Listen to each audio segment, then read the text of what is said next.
Buenas tardes. El otro día os conté un cuento. Hoy os voy a contar una historia. La historia de la pandemia de la gripe del año 1580. Parece ser que se originó en Asia, como tantas otras, pero su sentido no fue el canónico que han tenido las pandemias posteriores. Esto es, en vez de trasladarse desde Asia hasta Europa y luego América, esta pandemia se trasladó de Asia a África y de África a Europa, a través de dos corredores, uno de Asia Menor y otro de la parte noroccidental de África. Desde Europa, posteriormente, circuló hasta América. Esta pandemia, que se inició en el verano del año 1580 en Asia, en Europa se encontraba a principios de septiembre-octubre. Hay referencias en la literatura española que en la ciudad de Barcelona se produjeron 20.000 casos en 10 días y en el monasterio del Escorial los frailes perecieron en su mayoría y no hubo ninguno que no estuviera en la cama, con lo cual la tasa de ataque de aquella pandemia en la población española debió ser bastante importante. Vamos a proceder a hablar de la persona que mandó construir aquel monasterio del Escorial, Felipe II. Era rey de España en el año que se desarrolla esta pandemia del año 1580. Y no solo eso, en el año 1580 España anexiona a su reino el reino de Portugal.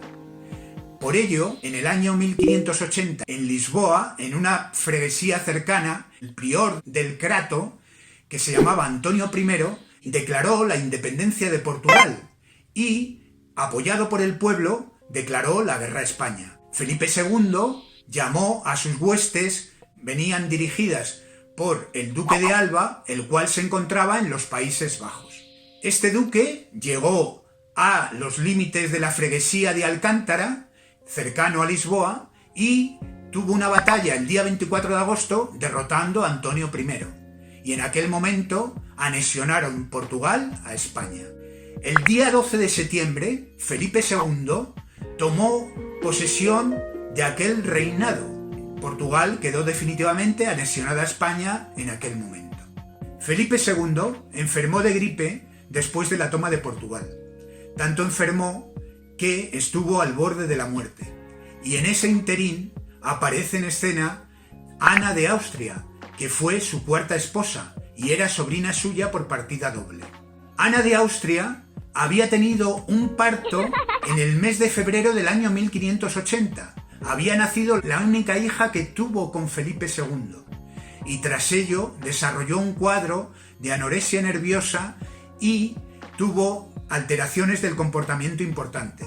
Pero cuando se enteró que su marido estaba enfermo, en el mes de octubre, se fue a acompañarle. Y mientras que él curó de la enfermedad, ella enfermó gravemente y terminó falleciendo el día 26 de octubre del año 1580.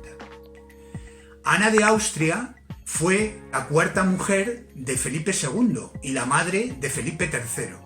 Fue enterrada en un convento en Badajoz, en el convento pacense de Santa Ana. Pero con los años sus restos óseos fueron trasladados al monasterio del Escorial, donde están enterradas todas aquellas reinas de España que han tenido hijos. Las entrañas de ella, en teoría, quedaron enterradas bajo el altar mayor del convento pacense de Santa Ana, en Badajoz. ¿Por qué digo todas estas cosas? Digo esto porque solamente tenemos referencia de 6 epidemias de gripe en las cuales hemos podido filiar el virus que las causó. Ya las conocéis.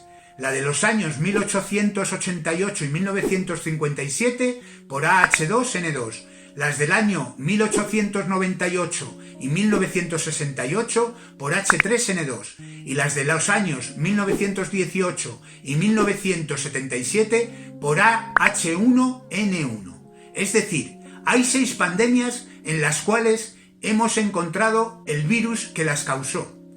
Y en la última de ellas, y el último vídeo que mandé, vimos cómo la del año 1918 fue detectado el virus que la causó más de 50 años después de haberse producido, ya que fue el médico Hunting y Taubenger los que consiguieron aislar el virus de la gripe AH1 en su totalidad. ¿Por qué hago mención a esto? Pues hago mención a esto porque España, si fuéramos Estados Unidos, posiblemente pondríamos a investigadores a desenterrar los restos, sobre todo las entrañas entre los cuales se encuentran los pulmones de doña Ana de Austria. ¿Y por qué digo esto? Lo digo porque se podría desentrañar el origen del virus que causó la pandemia del año 1580. ¿Y esto sería útil? Por supuesto que sería útil, porque nos podría dar una pista de si existen o han existido otros virus que han causado pandemias gripales que no sean los virus que ya conocemos. ¿Qué podría suceder?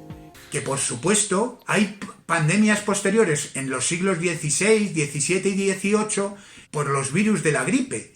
Y si esto resultado fuera positivo, podríamos establecer mecanismos de intentar dilucidar qué tipos de virus gripales han circulado a lo largo de la historia en las poblaciones humanas. También sería muy útil, por supuesto, si fueran positivos los datos de doña Ana de Austria, desenterrar los huesos del rey vestido de negro, de Felipe II.